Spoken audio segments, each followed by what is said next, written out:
efisiensi secara ketat karena pada ujungnya kan bukan hanya masalah produksi tetapi juga masalah harga. Karena harga ini kan kemarin kita lihat naik turunnya lumayan berasa ya, walaupun secara produksi itu relatif perubahannya tidak banyak. Nah, jadi satu-satunya yang sedang kita lakukan itu adalah melakukan efisiensi atau katakanlah juga melakukan penundaan-penundaan untuk bicara investasi. Nah, kemudian yang lainnya tentu saja sambil kita menunggu dalam artian kan pandemi ini menurut perkiraan kan masih lama nih akan kembali dalam pengertian normal seperti kemarin-kemarin gitu ya.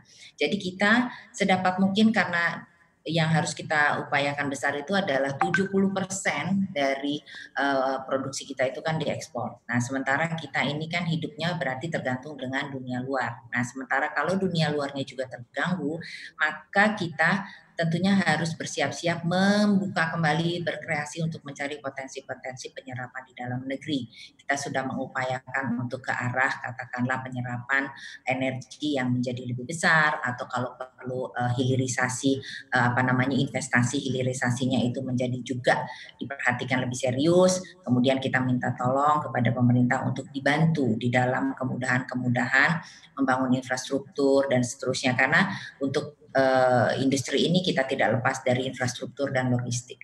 Jadi Paling itu. stimulusnya seperti apa Bu Laksmi yang dibutuhkan? Karena kalau kita lihat begitu sektor lain ini sudah mendapatkan berbagai macam stimulus. Kalau untuk CPO seperti apa?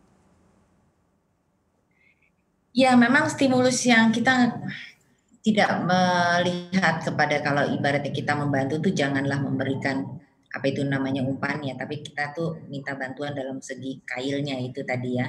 Jadi kalau kita ini berharap bantuannya mungkin apabila kita mau membuat katakan hilirisasi yang lebih besar, itu kan tentu saja kita memerlukan modal dan kita juga memerlukan bantuan-bantuan infrastruktur dan kita tentu saja memerlukan waktu yang tidak sedikit. Nah, untuk itu supaya lebih menambah daya tarik, kita mengharapkan bantuan stimulusnya itu misalnya dengan bunga rendah atau juga dengan perpajakan yang insentif pajak yang menarik. Kemudian tentu saja yang saat ini sedang kita butuhkan betul itu adalah infrastruktur untuk logistik atas produk-produk kami supaya sampai lebih cepat dan lebih murah kepada pembeli-pembeli kami seterusnya sampai ke masyarakat. Itu saja barangkali yang mau difokuskan kalau memang kita diberi kesempatan untuk meminta stimulus. Kalau diberi kesempatan untuk meminta stimulus, tapi sejauh ini adakah komunikasi Bu dengan pemerintah untuk bisa mendapatkan upaya bantuan ataupun stimulus? Kita segala upaya tetap kita lakukan dan tetapi biasanya kan saking banyaknya isu atau persoalan yang kusut nih di dalam rantai pasok kita ini, kita tentu saja melihat yang priority, yang prioritas itu sekarang kami sedang berhadapan untuk mahalnya biaya logistik. Nah, kita melihat mahalnya biaya logistik ini kan tidak hanya semudah kita melihat mahal, tapi kita harus mengurai apa sih yang membuat mahal. Tapi kira-kira yang kita lihat yang paling ujung itu adalah tadi ketersediaan infrastruktur yang mendukung industri kita ini kami pandang itu masih kurang. Nah, bagaimana caranya untuk membangun infrastruktur? Ini kan perlu banyak tangan.